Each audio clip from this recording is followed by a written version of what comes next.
In order to make the shortest video possible, this may be a little bit all over the place. This is the roses of Sharon. Look, our tree got this year. It's still going. It's still getting its spring flush. I can't wait to get rid of the shrub.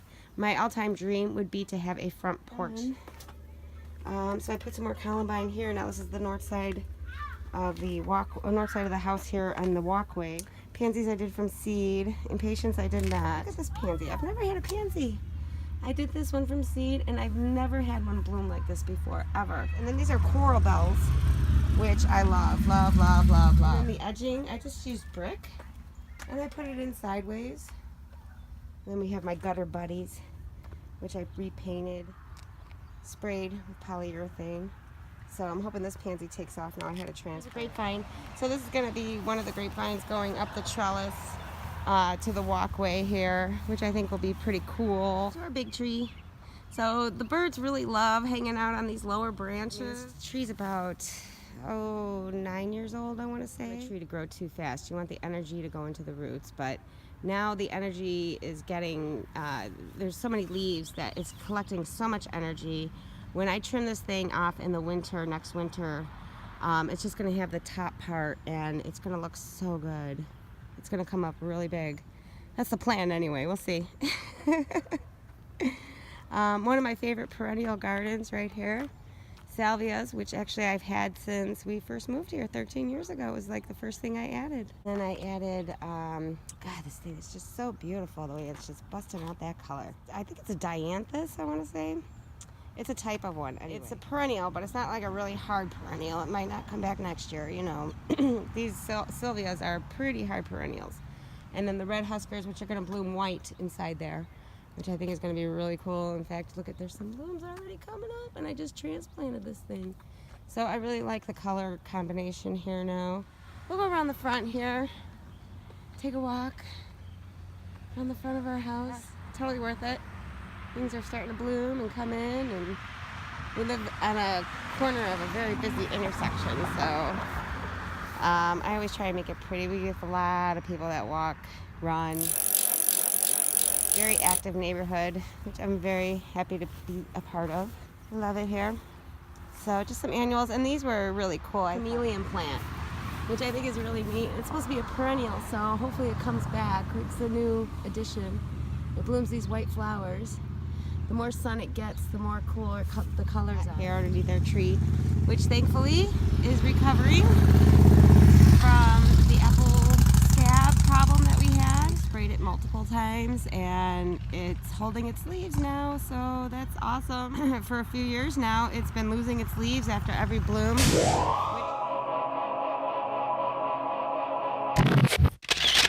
But I really thinned it out, so it didn't look as plush as a lot of crabapple trees do, and it is only ornamental. But here I thought I lost the roses. We got some pink peonies that I got last year. I'm very excited about these. Here smell like lavender.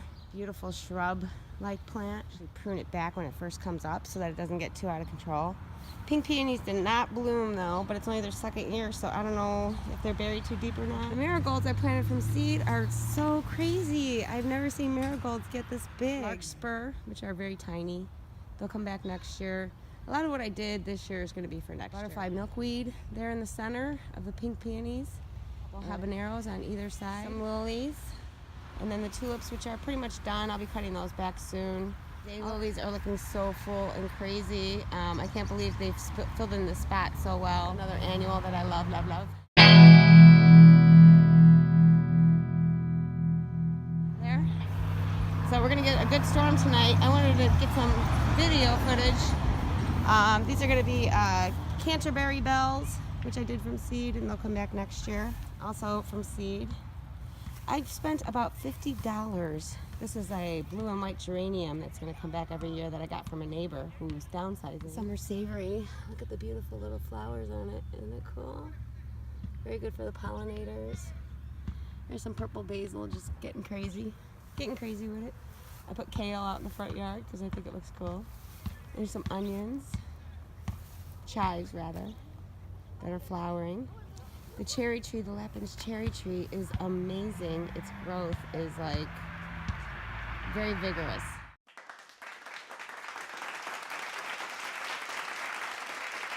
all this rain and insects. Yes, there have been many.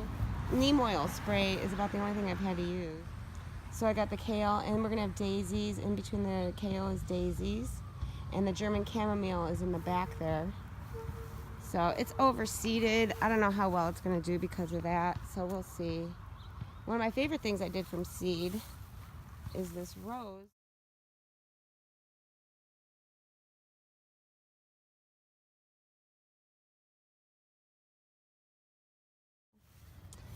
Just some petunias and a few annuals I put in here while I'm waiting for other things too. This is a black and blue perennial. It's called Black and Bloom. It's a perennial, but only in zones 8 through 10. I think I'm gonna try and pot it up in the fall and see if I could save it for the next year, because it's really cool. I've never seen flowers like it before, not ever.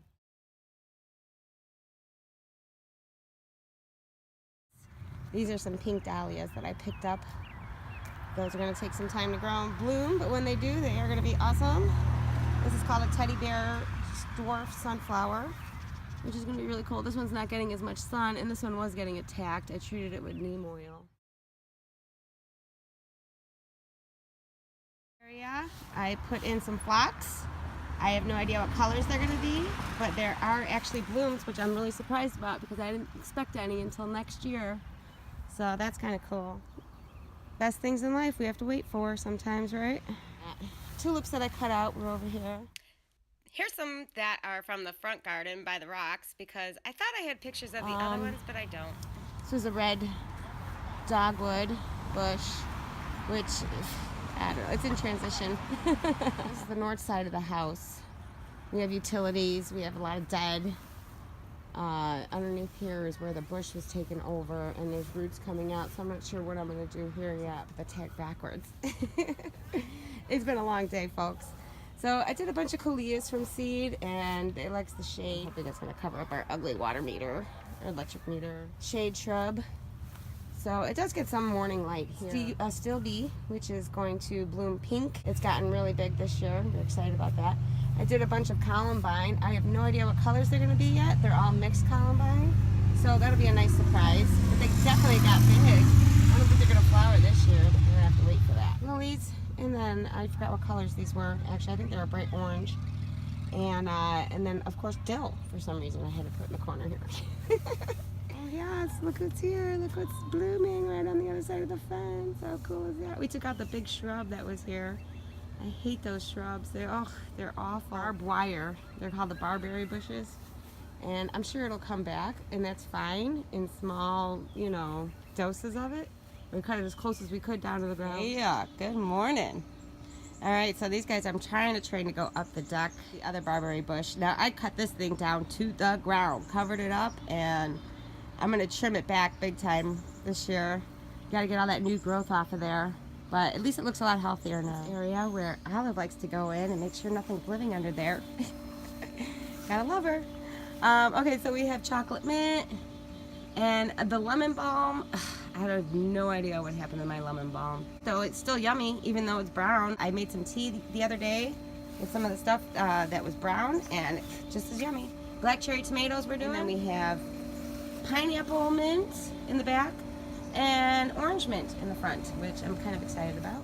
Okay, so then we also have a sunflower that's doing pretty good now, yay! So here's some herbs that I did not get planted. If anybody wants any parsley or dill, I am going to get the Thai basil in, and then that's it. That's it for me. I am done after that. Stevia's looking like it wants some rain. And here's all of our pool stuff, because yes, we are messy people. Except for the pool is crystal. We got some tomatoes in a basket that I'm trying. I got 3 plants in here, which actually are making tomatoes already. So I'm excited about that. Heinz tomatoes are awesome. They're really good. Very disease resistant. Very big producers, heavy producers. I saved the seed from the store-bought ones. And wow, did they shoot up like rockets. So, you guys will be happy to know that I did get some lavender. Just a very little bit, but boys, it smells good. We just have some hostas here, and then I put some sunflowers in, hoping and praying that the rabbits don't eat those guys out there. Some mint, which is of course yummy and really great for after you eat for digestion. Here's some petunias that I did from seed, and wow, They're going to be exploding with the 4th of July probably. The blue boys, they're not looking too great. I do have flowers that are coming up though, so I'm interested to see what they look like. They did take a really long time to flower. I don't know if it's because I got too many plants in there, too close together. Everything's waiting for rain, so everything's out of its container right now. Morning glories. And we ran a wire on either side of it there to try and get the morning glories to go sideways. We'll see. They like to go up. We got our Sylvias and the yucca, which is not doing that great. It looks kind of yucky, the yucca. But it's got some new growth in the center, so we have hopes. And we're actually trying potatoes this year, which is funny, but I need to mound this up. Some more callias, that's in Mom's garden this year. And I threw some spinach down, I don't know, weird, but I just wanted to see, just for kicks. St. John's wort, which, wow, really looking forward to making some good tea with that. Milk thistle that I grew is still in the same container, and it looks terrible, but I'm hoping it flowers at least. That's really all I want it for, is its flower. Because there is a lot to see, and we're gonna get an inch of rain, so I'm trying to make a quick tour. Here's some winter onions I got from my neighbor, which are really good. They're going to scape right now. Like chives, but thicker. So we redid the gutter this year to make like kind of like a water feature, and it's pretty nice. It's working out really nice. Boxwood that was getting strangled out by the arborvitae, which I found its root, and the arborvitae does not look too happy about it this year. Just beautiful. Got a little bit too much nitrogen this year. There's a lot more foliage than bloom. In fact, they're going into goji berries. Peonies will be cut back soon. Unfortunately, the blooms never last long. Goji berries are doing extremely well. They came back strong. There in the corner is a red and white rose bush, which I had for about 6 years. I just love it. Keeps coming back. So this is the south side of the house. Here's the trail that we made, and I'll get to that part now. I'm gonna do this in sections.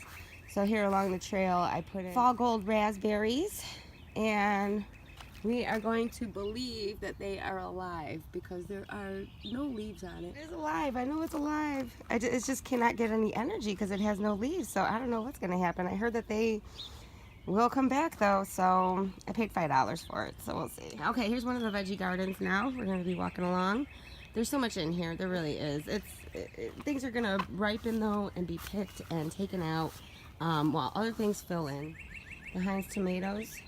All of this has been done from seed. This is broccoli rabe, and it just keeps coming back. It's awesome. We got our thyme and oregano that I've had for years. Thyme is flowering a little bit there. Spinach, I see spinach is going to seed right there, which is kind of cool because I can use more spinach seed, that's for sure. There's a beefsteak tomato.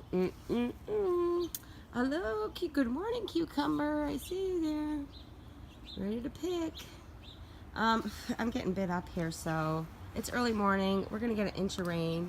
There's an eggplant, a bunch of kale that will get picked before that eggplant's too big for the space. There's also parsley in there, and Swiss chard, kohlrabi.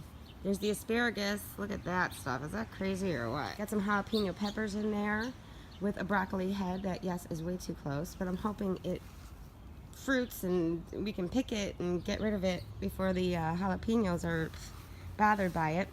Brussels sprouts and cabbage, of course, because we have to make our German slaw. Garlic, I'm waiting for escapes to come up so I can clip them out so all the energy can go into the bulb. I'm bit up right now, so if the camera starts to get crazy, it's because I'm slapping myself. So everything's going crazy in here. We got radishes, or I'm sorry, those are turnips. The big thing right here is turnips. All along here are all peas. I'm waiting for peas. I'm thinking by June 1st, we're going to have our first pea to eat. That's my goal. Here's a bunch of sauce tomatoes, just 4 actually, but that's really all you need. These are the Romas. And as you can see, oh, we got a couple tomatoes on there. You can see it right there. Anyway, so the fennel's going to be ready to pull out. There's some carrots right in front of it. They'll be taking its place. The lettuce is still going crazy because I've been covering this hoop house with an old white cloth, which I just took off because it's going to storm. More fennel in the center there. I'm excited about that. I love the taste of fennel. So that whole row there, it's hard to tell what's what because things are starting to fill in. So, but we got 2 Brussels here. I'll probably be taking out the Swiss chard in front of them, just harvesting it and using whatever I got. I had a lot of it, so, and there's a whole bunch right there too. And this is all celery, which I will be canning because there's going to be so much of it. Very excited about that. But you can really do it like 6 inches apart, celery. which is nice.